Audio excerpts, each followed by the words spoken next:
faut creuser encore, il faut encore semer. Une conservatrice un peu déstabilisante. Plaisanterie ou pas, quelques visiteurs se posent la question, mais bien vite, ils sourient. Faire pousser le bébé.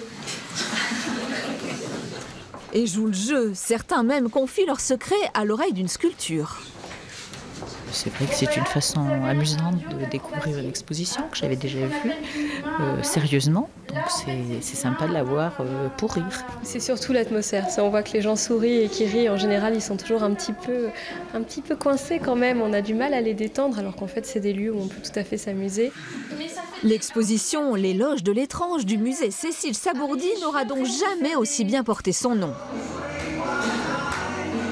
Étrange comme de la couderie au musée des Beaux-Arts de Limoges, à moins que ce ne soit pour nous emmener au Far West. Ces cow-boys ont installé leur campement pour 5 semaines sur les Cimaises, une fierté pour leurs créateurs, des écoliers.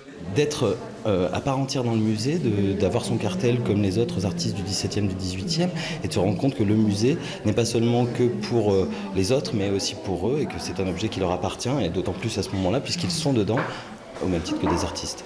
Découverte plus classique des œuvres pour la plupart des visiteurs plongés dans l'atmosphère si particulière de la nuit des musées. J'ai l'impression que c'est beaucoup plus tranquille, une sorte de quiétude si vous voulez, pour admirer les œuvres. Voilà. Donc en ce qui me concerne, j'apprécie beaucoup que ce soit ouvert le soir. Le musée des Beaux-Arts de Limoges a reçu plus d'1 millier de curieux.